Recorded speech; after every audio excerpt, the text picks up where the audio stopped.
Hi there, folks, and welcome to a brief analysis and video covering the January 1st earthquake that took place in Japan, about a magnitude 7.5. I'm Geology Professor Shawn Willsey. Thanks for joining me. I had a lot of viewers want to reach out to me and ask me to put together something, a little bit of an update. And so I've got a few things prepared here. I haven't spent a whole lot of time digging into it, but I think I have some interesting analysis to present to you and some interesting information that might help you make sense or provide a little more context for this earthquake that took place. So, if you don't know what I'm referring to, this was January 1st, so 2024, and about 4:10 local time in Japan. And the location here, as we go to the USGS map, was on the west coast of Japan, close to this peninsula here, the Noto Peninsula.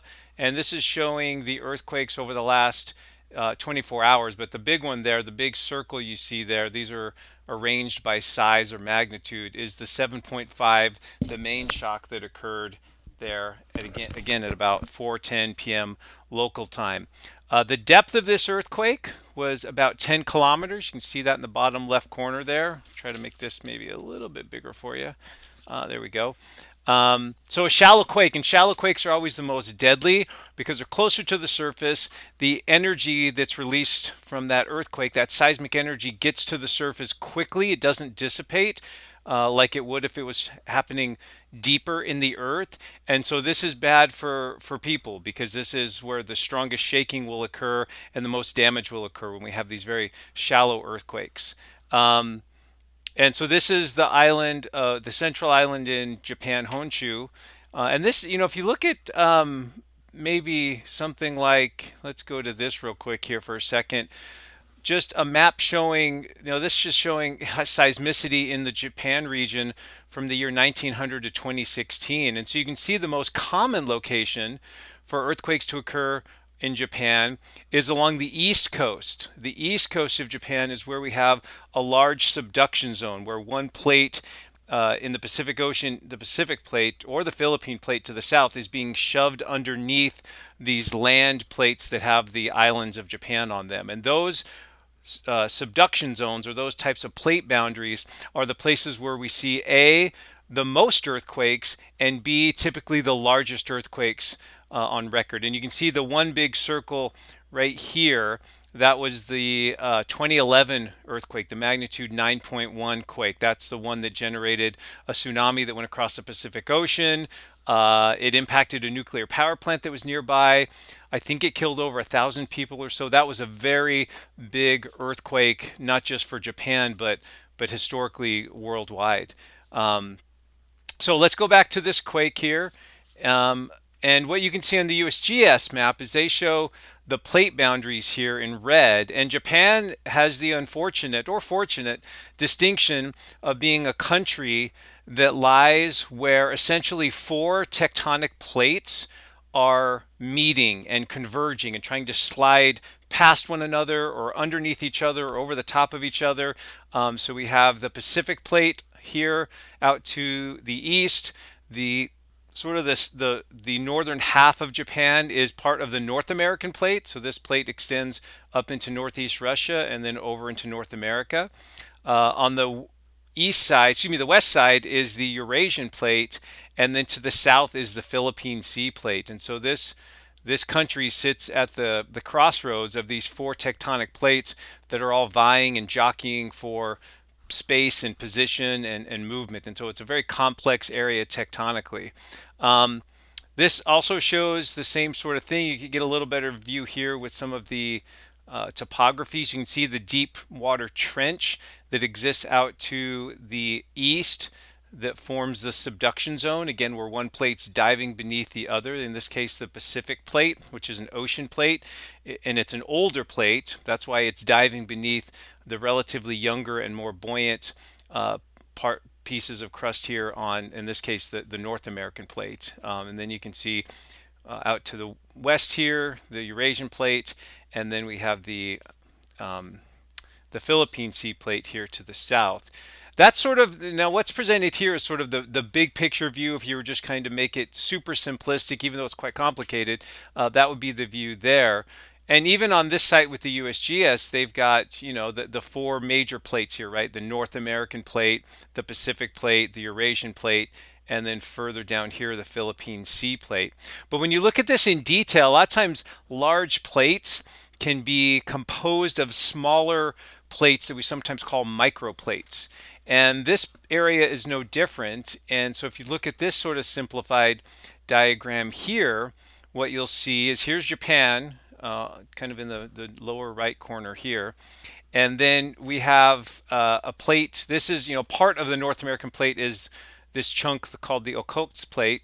So this chunk of northern Japan here.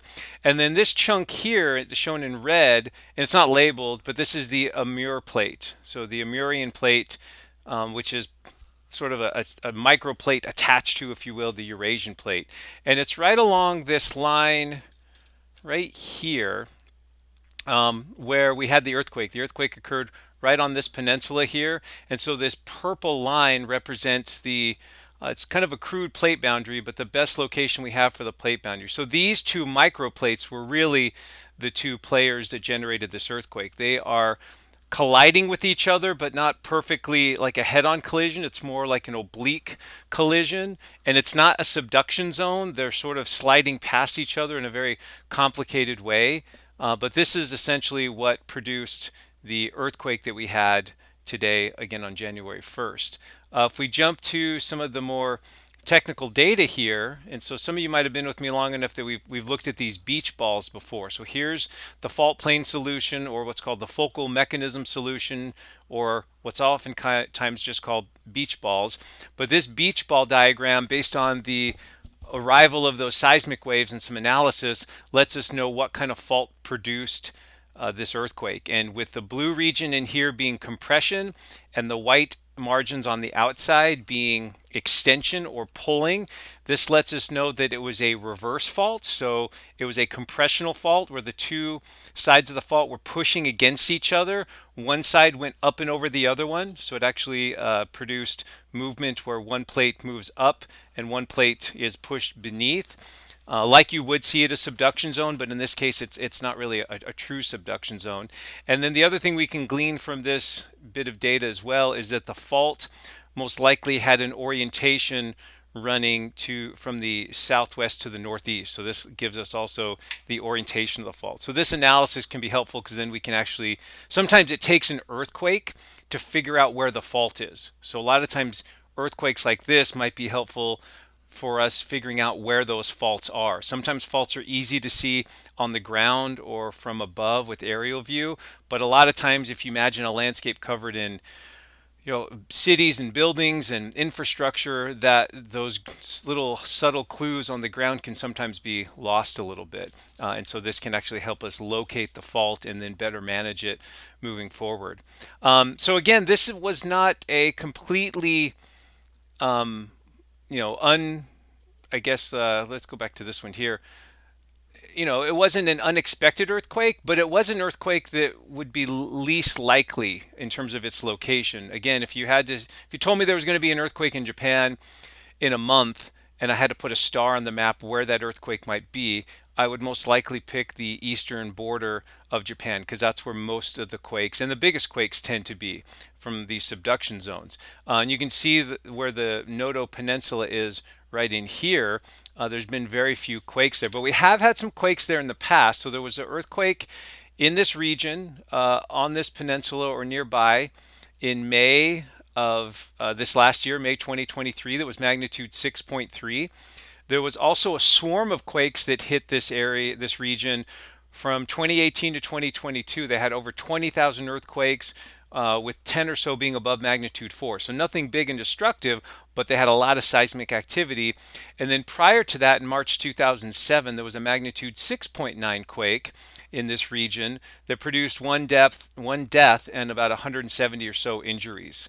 And so that's worth noting. So while it wasn't the most likely place for an earthquake in all of Japan, it was still in a known and recently historically active area within Japan. So that's the seismicity that's going on now. All the other orange dots around the blue one there are the aftershocks. So when we get big earthquakes like this, the fault adjusts to the stress, and so that big breaking of the rock that generates the first big earthquake is followed by small little adjustments in the fault system and in the stress field in the rocks, and so that produces some of these other aftershocks here. And these are sometimes big in their own right. So here's a 6.2 that we had as an aftershock, fives, you can see fours, so a variety of different magnitudes in this region. And aftershocks can sometimes be just as deadly because while the first earthquake produces a lot of strong shaking, damages a lot of infrastructures, maybe leaves homes or buildings teetering on the brink of collapse, then if you have an aftershock, which is lower magnitude, happen after that initial shock, that can sometimes cause those structures to collapse completely. And if you imagine after the big earthquake, you send in search and rescue crews and you're trying to help people, the aftershocks can actually cause more problems and more fatalities sometimes and injuries than the initial shock itself. So the other big event that was associated with this was that this earthquake did generate a tsunami. And so they did issue a tsunami warning to the area. This is the Sea of Japan here, so that was issued for, especially right along the coastline in Japan. You can imagine with the earthquake that close to the coastline that if a tsunami is generated, it hits the coast pretty quickly. What I'm interested in looking at here, and I haven't figured this out yet, but the USGS puts the epicenter, the actual location of the earthquake on the peninsula on land. And generally, to generate tsunamis, you need these offshore under the water. And on another site I looked at, they had that epicenter in the ocean. So the location here, I'm interested to see if that sticks or maybe it gets adjusted and it really truly was an offshore location or epicenter for this earthquake. So only time will tell. But nonetheless, it did generate an initial tsunami that was about 1.2 meters, about 4 feet in height. That impacted a lot of these local coastlines. This was not a basin-wide tsunami, so the tsunami did not stretch, out through the Pacific Ocean and inundate or affect any other countries, as far as I'm aware. They might have had a little bit of an impact on the other side of the Sea of Japan in Korea and this part of Russia. But as far as I know, there wasn't any significant impacts from that. And again, I just found out about this today, and I didn't have a whole lot of time to dig deep and do some heavy analysis. So take anything I say with a grain of salt. If you see or hear a reputable source that is contrary to what I'm saying, then go with that. I'm not saying that everything I'm stating here is the end all be all, but just trying to give my take on this a little bit. And then let's see, what else do we have for damage? Yeah, so far from this, and it's early, so far from this event, there's been 4 deaths reported. That's probably likely to go up. Maybe a couple dozen injuries or so. That's likely to go up as well. And then all the damage to infrastructure that you would expect: power outages, roads, building, those sorts of things. And with time, as we go into the next day or two, more of that information will come out, and we'll be able to get the full scope of just how impactful this earthquake was.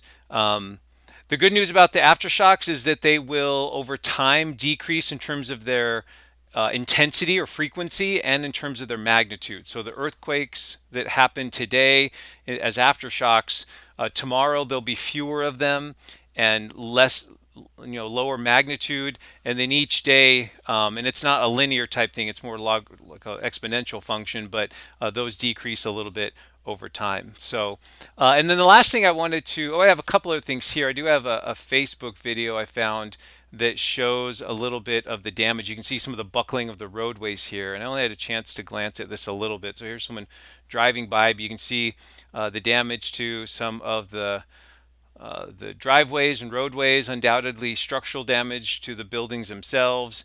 Most of them, though, seem to be standing upright. They do, in the more impoverished parts of Japan, they do have a lot of buildings with heavy tiles on the roof that works well for typhoons. That's what they call hurricanes there, or strong winds, but those are terrible in earthquakes because they're very heavy and they can cause damage. Looks like these are people at a bowling alley. and the shaking begins here. And the people wisely, this is the right thing to do, get underneath the nearest table. The idea here is that you're just trying to protect yourself from any falling material. So finding a sturdy uh, desk or table, bed to get underneath is a good move. If you're in a building, here's a parking garage. You can see the cars kind of shaking back and forth. Sometimes there's a little shopping cart right here in this top view. These are sometimes useful as scientists because if you look and see which way, like a cart on wheels like that, moves initially, and if you see that with a bunch of, let's say, security or other type of cameras, video cameras throughout a region, if you look and see which direction those items on wheels move and you plot that up on a map, that sometimes can demonstrate which way the fault is moving. Is it a sideways fault? So it can sometimes be helpful in the analysis. I've seen that previously. I'm not sure what else is on this one. But you can see the shaking lasted probably tens of seconds there, which is for an earthquake of this magnitude, that's to be expected. Um, Pretty frightening, although I will say that Japan is sort of one of the most earthquake prone regions, and so they're quite used to it. Doesn't mean it gets any easier. That might be the end of that little clip there. And then finally, last thing I wanted to share with you here before a few parting thoughts, and I'll be sure I link this as well. But since the tsunami that was generated, thankfully wasn't destructive, but we have seen tsunami generated in this part of the world in years past, in 2011 in Japan, in 2004 in Indonesia.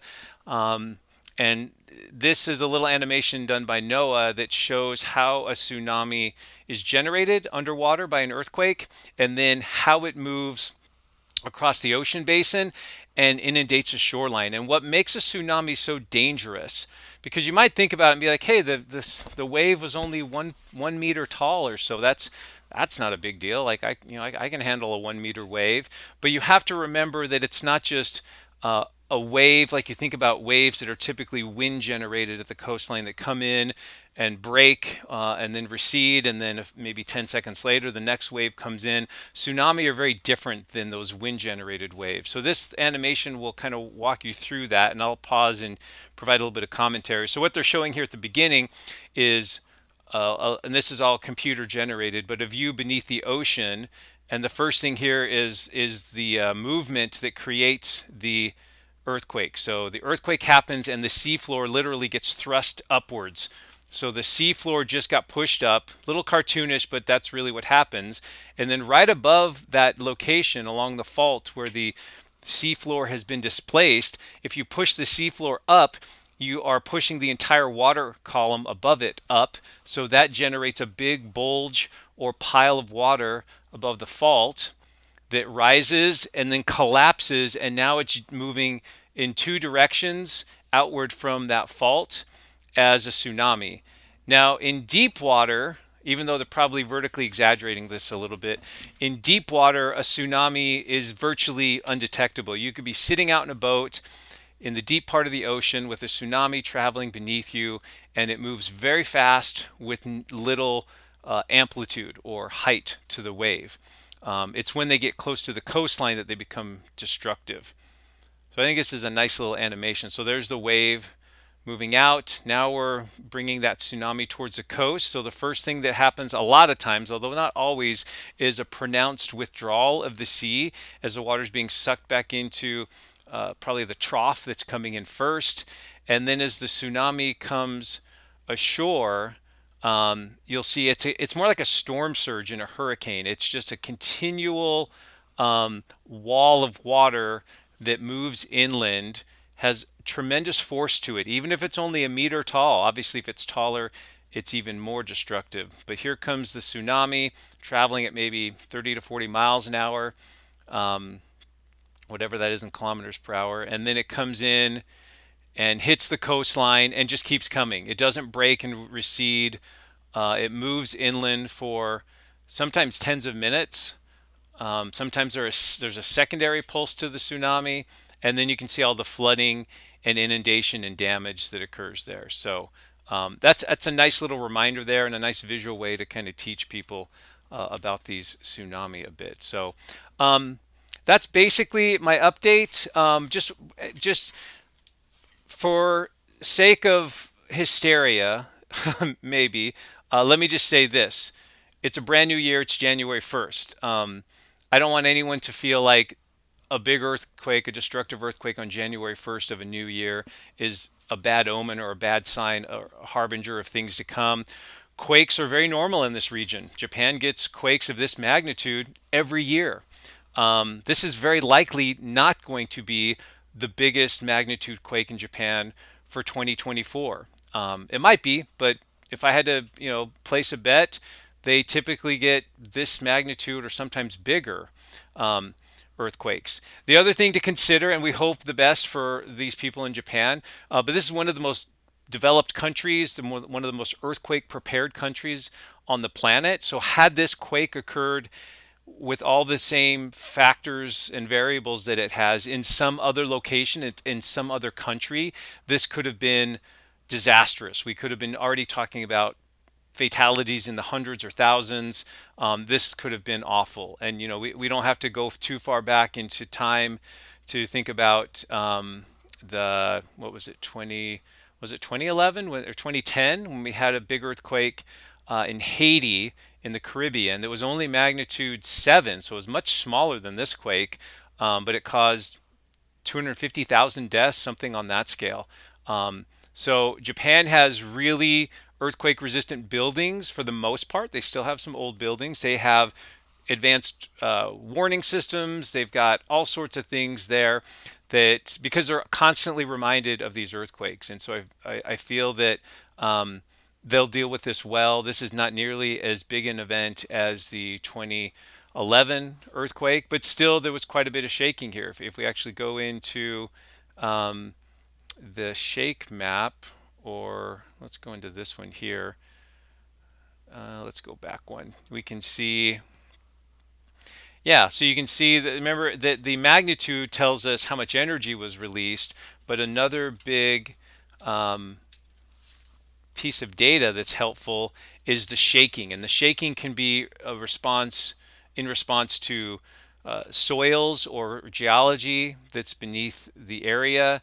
Has to do with population density, and so this is more how bad the shaking was based on other factors, not just the magnitude of the quake. And we can see that it got up to about intensity level 9, which is about as high as this scale goes on the Mercalli intensity scale. So heavy damage, violent shaking, and the fact that we're seeing, at least at this point, and again, it's still early, only 4 deaths or so and minimal injuries is a good sign. And so I don't expect this to be a quake where the fatalities go into the tens of thousands or something crazy like that. It should be probably under 1,000, I would guess.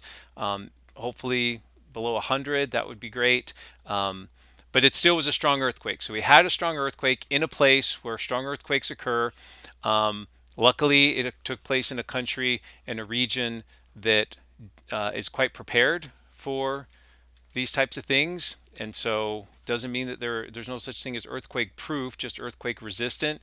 And so hopefully those precautions and things they put in place are going to hold up well. So hopefully that makes sense. Just considering that this is not unexpected. This doesn't mean that earthquakes are on the rise worldwide. If you look at the earthquakes that we've had on the planet over the last 10 years and you compare it to a decade, let's say in the 60s or something, it's all pretty much the same. The Earth is not producing more destructive earthquakes more recently. What's probably happening is we have better reporting. Everyone's a reporter with their smartphones, and so it might be more of a reflection of that versus what's actually happening. So with that, I'll sign off. If I feel like there's more I can contribute to this event in Japan, I will maybe jump back on. Otherwise, you can follow lots of other news outlets to see what's going on. There's all sorts of, I'm sure, video footage and other sorts of things you can follow there as well if you'd like to. But just wanted to provide my geologic analysis and expertise for what it's worth on this event in Japan. So thanks so much. Take care and Happy New Year.